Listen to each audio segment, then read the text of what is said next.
What's up, guys? I'm George. Welcome back to the channel. This is Malaka Motorsports, and today we have something really special for you guys. So normally we just feature Volkswagens, Audis, soon to be Porsches, Lamborghinis. If you guys saw, we visited Gintani with his twin turbo Lamborghini, but today we have something truly unique and something that's going to set the internet ablaze. In fact, the internet is already buzzing from our posts today, and some angry, some happy, some just confused. Like, what? Why? How does this exist? We have a 2008 Aston Martin Vantage with an LS2.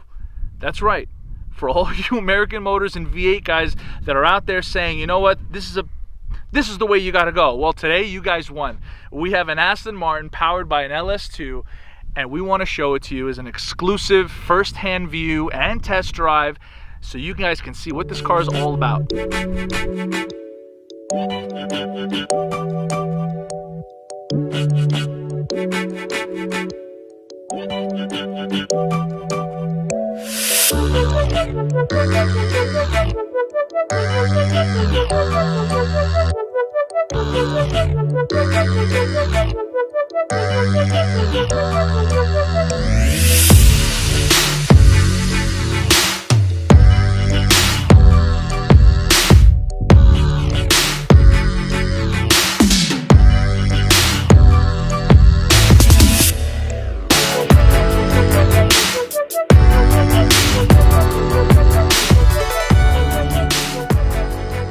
Previous owner had a small mishap.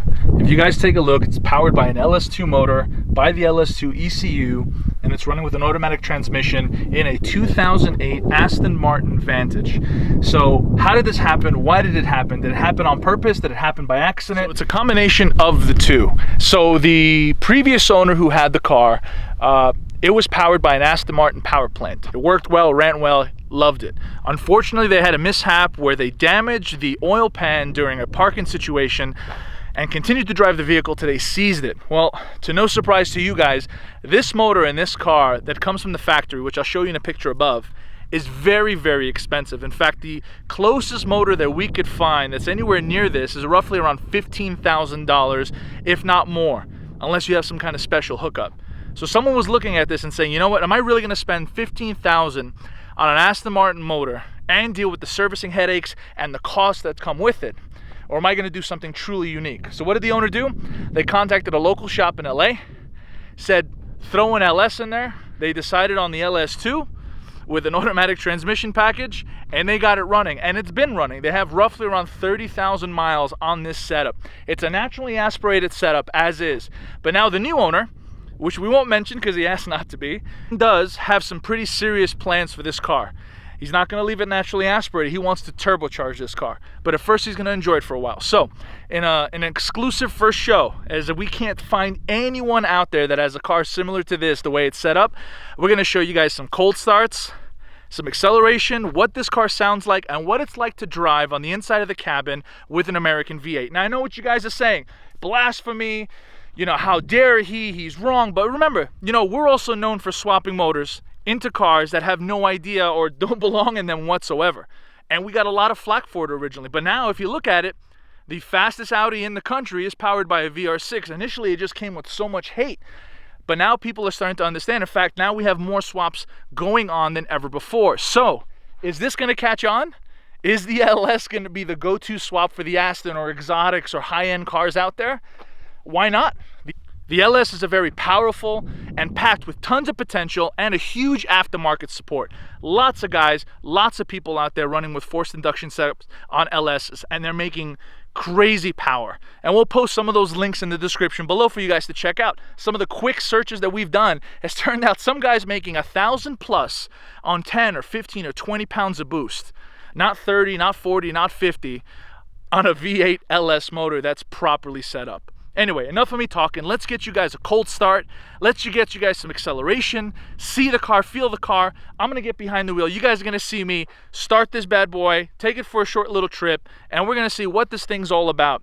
Now, I've never been in an Aston Martin before, so I can't really tell you before and after. But what I can tell you is the feeling of American V8 in what seems to be an exotic car, and see if it blends well or works well together. Let's find out.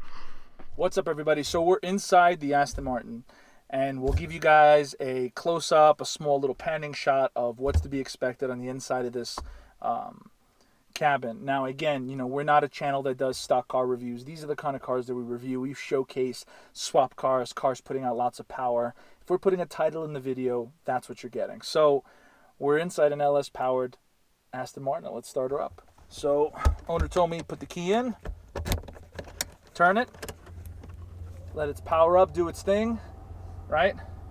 And then engine start. Oh, the car just shudders. It like shakes a little bit, like, you know, like you're starting like this huge diesel truck in a sense. It's really raw. That's actually pretty cool.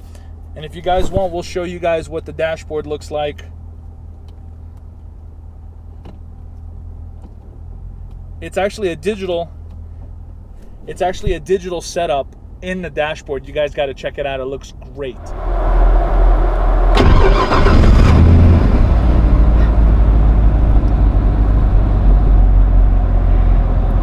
So they customize a set of custom gauges for him, and we'll show you the comparison between these gauges and OEM gauges that the Aston Martin comes with, so they can get everything. And they'll tell them anything from park, neutral, drive, what gear, air intake temperature, the time, miles, all like a factory car. To be honest with you, when I first came in here, I thought this was all factory, but this is all elaborately aftermarket to get this swap working perfectly inside the car. All right, so we're in drive, and now let's go out and drive it and see what she does. I'll roll up my window here. So this car has air conditioning, and it's an LS swap and a goddamn Aston Martin. And in the European car world, we can't get guys to do swaps on stock ECUs without everything working.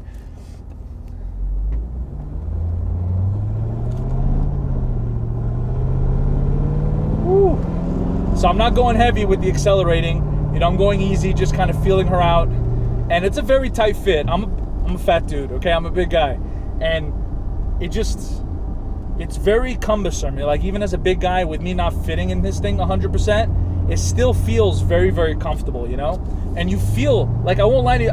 So I drove my buddy's Vet, cammed, and then I drove another couple stock Vets, C5s and C6s.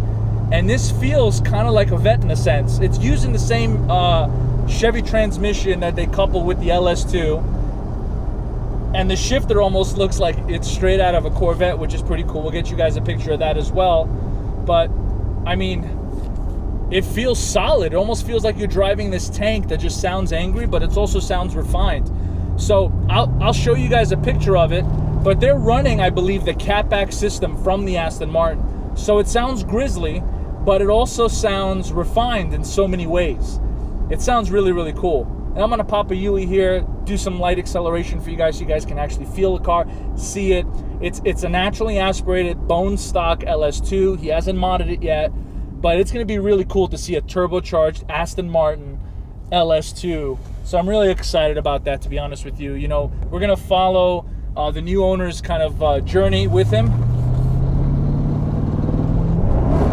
Woo! Okay, she was violent. I wasn't ready for that. She kicks down in gear pretty rough. Wow.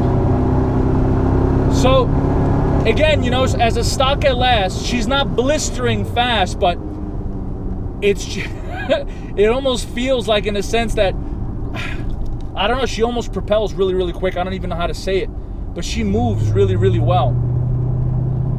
And I guess she dropped down to gear because it was a standard trans. I don't know what trans it's in. I'll get with the owner and I'll post it up in the little bar below so you guys can see it as I'm talking to you guys. But we'll find out what trans is in this car.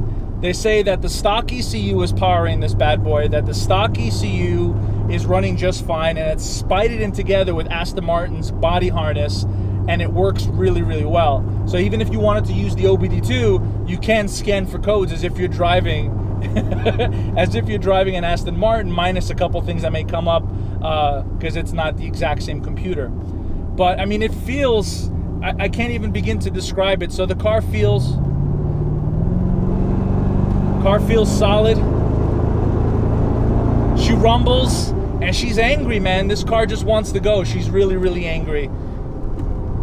Oh, man, if he turbocharges this car, Guys with LSs are making upwards of 1,000 to 1,500 horsepower.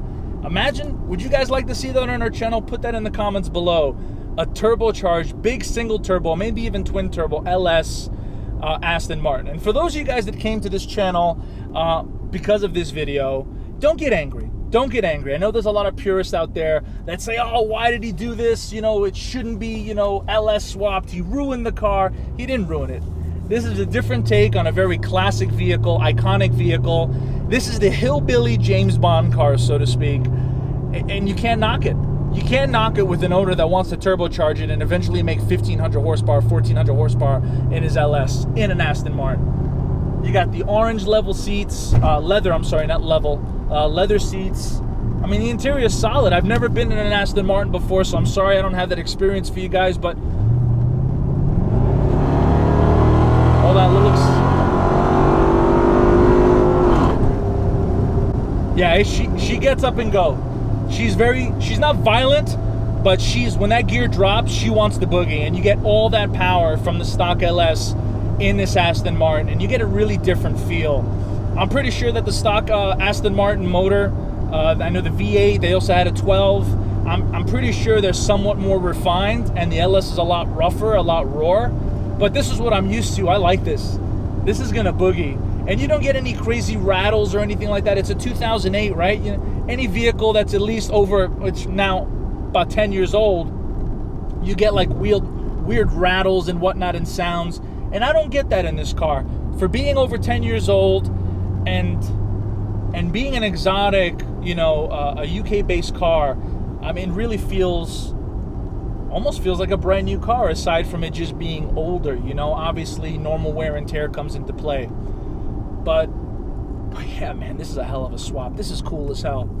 It almost makes me want to get one, and then I don't want everyone to turn around and hate me for it, but I mean, hey, you build your car the way you want it. If you're building something for performance, we want to see it. I don't care if you're putting an LS motor into a Prius, I want to see it. So if you guys have a cool car and you guys live in the West Coast or generally somewhere decent where we can kind of reach you in a decent amount of time, hit us up, shoot us an email at the email below, and let us know if we can take your car for riding. You know, it's really funny. The first time I saw this car was in James Bond's Tomorrow. Is it The World Is Not Enough? No, is it Tomorrow Never Dies? And he comes out with this Vantage. It looked beautiful. It was silver, of course, my favorite color. It wasn't this like off blue, which looks great as well. But it was a great car, an iconic car. So to own an iconic car and modify it and make it breathe fire, I think we're gonna have a lot to see with this car in the near future, guys. So stick around and stay tuned, because we're gonna be following this car for quite some time, and we're gonna see what kind of mods the owner wants to do and what he's got planned. But this is cool, guys. Just a small featurette, but this is really cool, guys. I mean, how often does anyone get a chance to drive an Aston Martin Vantage, but LS powered? This is a one-in-a-kind, very rare car, and I'm really proud, really happy to be able to have the chance to come drive this car. So anyway, put it in the comments below. Do you guys like this swap? Would you guys do something like this? You know, is this something that you would ever do in the future if you had the chance? Or was the owner crazy? Should they have never have done it? Have they ruined this vehicle? Please let us know in the comments below. I'd love to hear your thoughts. You guys know us from just doing weird and crazy stuff with cars. You know, we partner up with so many other people, and we have so many other partnerships coming with people that do weird stuff and crazy stuff with performance in cars. So we're always going to be doing something like this. We're always going to be featuring something one-off like this, like crazy. So, you know, if you don't like it, strap yourself down, because you're about to see some more crazy stuff that we have coming up. 1,400 horsepower Porsche 991s, that's going to be coming up in the next few weeks. Me and Stavro are going to be finishing up our VR6 cars. There's a lot of RS3 stuff coming. I've never really drag raced before, so we're going to go out drag racing. Lightweight wheels, Hoosier tires. We're going to have some fun. So a lot of stuff is coming to this channel. Anyway, thank you guys for all your support. We went from 2,000 subscribers to over 6,000 in a matter of 3 weeks. Over 3,000 subscribers we've gained, and that's because of you. So thank you guys so much. And for those of you guys that are just coming here, if you haven't already, hit that subscribe button. We appreciate it. Hit that like button. Hit that bell. So this way YouTube tells you, hey, the Malakas are back and they got another video. And for those of you guys that are supporting from Greece, yasas and welcome. From the bottom of our hearts, we love you all very much, guys. Thank you guys for all the support, and we'll see you guys in the next video. Thanks for watching.